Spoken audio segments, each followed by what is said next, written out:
Sijinnaba Loiraba plastic bottlesing Sel Onthokpa Yai Khanglakpadagi Munnabada Kokkai Lukainare.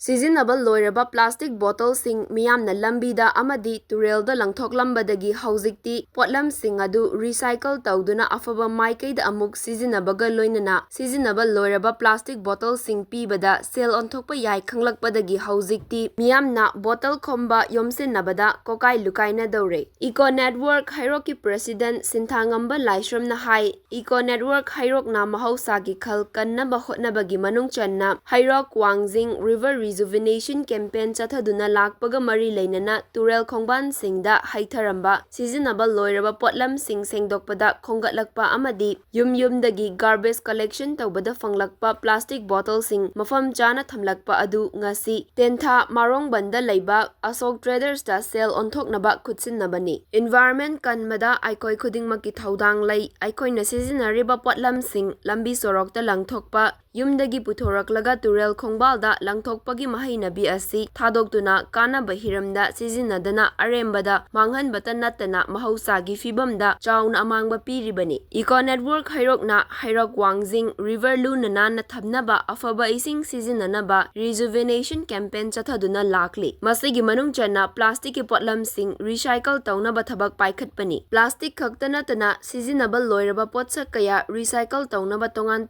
mathabak sing makhatana paikhatkigani haiki. Mahakna makhatana hai miyamnasu Sijinnaba Loiraba potlamsing amuk hanna sijinnabagi thabak khumang chausinnaba mapung fana segregation tawbiba mathau tai. Madu natrabadi recycle tawbada thinthahanba maram oihalle. Hiramasida miyam hupna khangminnaba wakal taminaba mathau tari. Masigidamak mari leinaba department singna makhal makha kayagi awareness capacity building program sensitization program kaya paikhatpiba tangai fade haiki. Department gi hapliba budget loishinba manba mawongda mamingi program pangthokpa saktam khara kapa yanaba program sinba asigumba asi tawhaningde pukchel singna mari leinaba department singna thabak tawbiraga environment kannaba chingpa turel kannaba hotnariba thabak thoram sing mai pakani. Leingakna tawgadaba thabak Eco Network Hairoki thomi singna tawriba asi leingak asina paikhatliba environment kannaba thabak thoram singda mateng pangbani. Aikoi khuding cooperation amadi collaboration hairaga wakhalon asida thabak tawba mathau tai khanduna hairokta leiriba tonganba club amadi women development committee nasu chauna mateng pangduna mahausagi khal kaihandanaba ngaktuna thamnaba kanna hotnabagi kanaba ama oina haujikti hairoki laikai singda plastic bottle khunnaba munnare. Plastic bottle sing Sel Onthokpa Yai kanaba hiramda Sijinnaba Yai Khangnarakpadagi asumna Manipurgi mafam khudingmakta Sijinnaba loire khaliba potlam sing asi amuk hanna Sijinnaba Yai amadi Sel Onthokpa Yai haiba khanghanba mathau tare haiki.